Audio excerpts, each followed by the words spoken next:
한덕수 대통령 권한대행이 24일과 25일 한미 재무통상장관이 참여하는 2+2 관세 협상을 합니다. 한덕수 대행에게 경고합니다. 내란수계가 임명한 내란 정권의 내란 총리에게 주어진 임무는 짧은 기간의 대통령 선거 관리를 무탈히 해내는 것뿐입니다. 한덕수 대행체제는 국가의 전략적 이익이 걸린 협상에서 국민을 대표할 자격이 없습니다.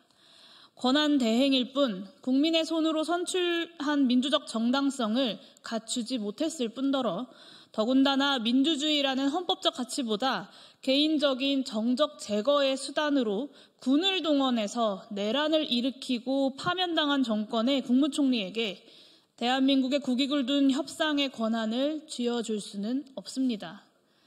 미국과의 협상을 조기에 타결할 실익도 없습니다. 현재 상황에서 대미 협상의 조기 타결 자체가 국익 손실을 의미합니다. 협상팀이 할 일은 실질적 의미의 협상이 아니라 미국의 요구사항과 진의 그리고 전략을 최대한 파악해서 국내에 보고하는 수준에 머물러야 합니다.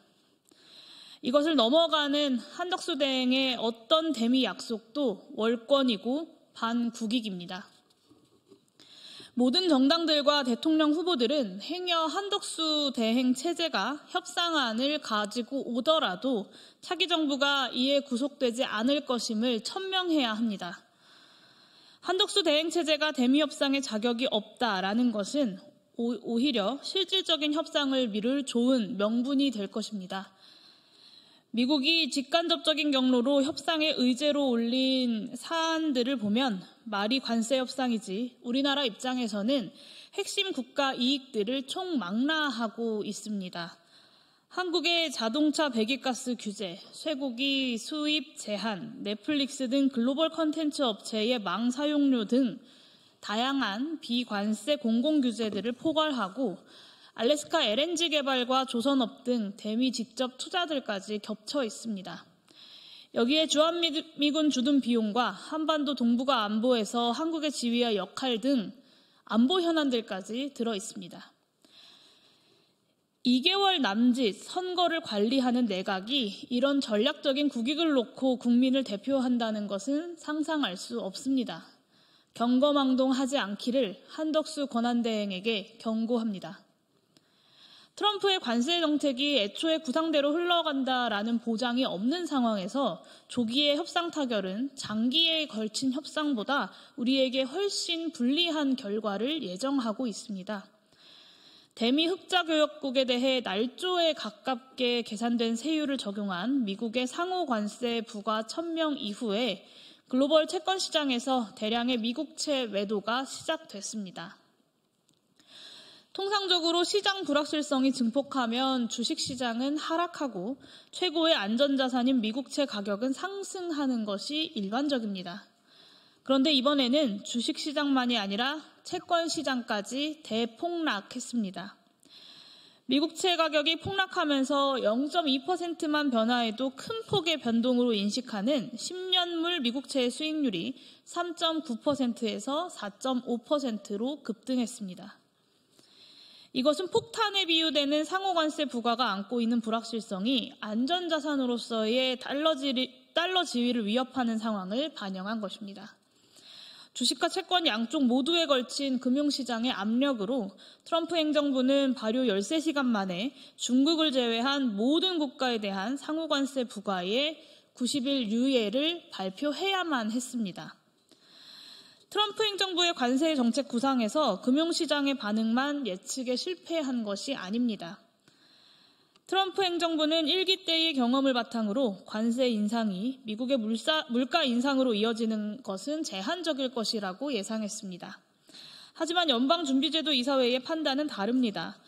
제롬 파월 연준 의장은 지속적으로 해임 가능성을 들먹이는 트럼프 대통령의 금리 인하 압박에도 거부의 의사를 명확히 하고 있습니다.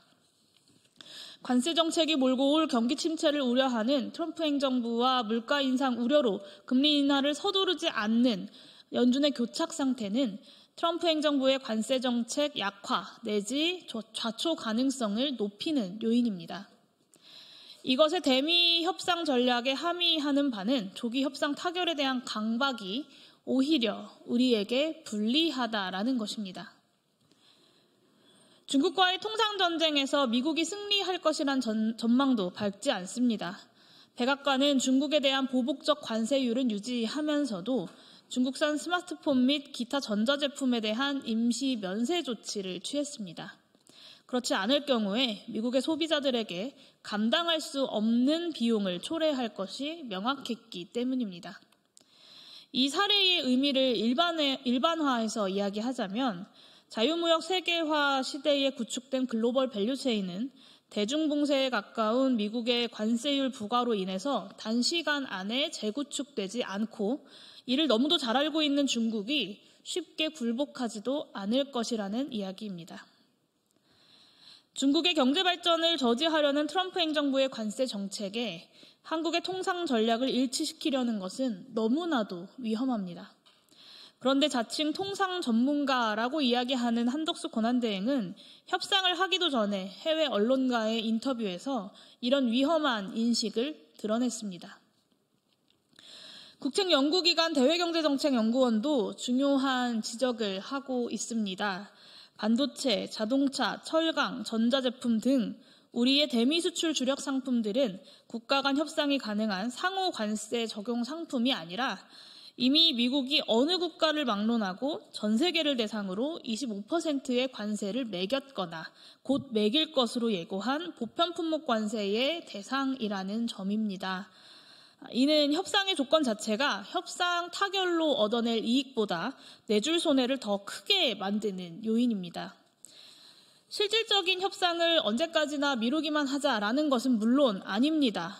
트럼프 행정부의 관세 정책이 구상대로 흘러가지 않고 약화하거나 또 궁극적으로 좌초되더라도 그것이 우리나라가 순수 외국 지위를 누렸었던 과거의 자유무역 세계화 질서로의 회귀를 의미하지는 않을 겁니다. 2024년 대미 무역수지 흑자가 전체 무역수지 흑자보다 더 클 정도로 미국 시장은 우리 경제에 중요한 위치를 점하고 있고 다가올 협상에서 이익의 균형을 이루고 피해를 최소화하는 협상은 절대적으로 중요합니다. 요점은 한덕수 권한대행은 지금 대한민국의 미래가 걸린 그 중요한 협상을 할 자격이 없고 협상의 조기 타결 노력이 오히려 중대한 국익의 손상으로 이어질 가능성이 너무나도 다분하다라는 것입니다. 가장 우려스러운 것은 윤석열 일당이 벌인 내란 행위에 대한 헌법재판소의 단호한 판결과 국민들의 심판에도 불구하고 자기 지위를 망각한 내란 대통령의 권한을 대행하고 있는 한덕수의 대통령 놀이, 그리고 더 나아가서 실제로 대통령이 되고 싶은 한덕수 개인의 꿈을 위한 사전 선거 운동이 국익 손상으로 이어질 가능성입니다.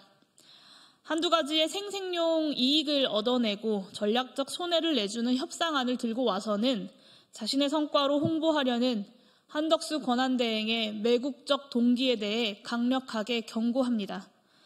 호랑이 없는 굴에 여우가 왕노릇 할 수 있다고 생각한다면, 그래서 정말 한덕수 본인이 대통령이 될 수 있다고 생각한다면 당장 헛된 꿈에서 깨어나시길 바랍니다. 민주공화국의 국민들은 여우의 왕노릇을 지켜보고만 있지는 않을 것입니다.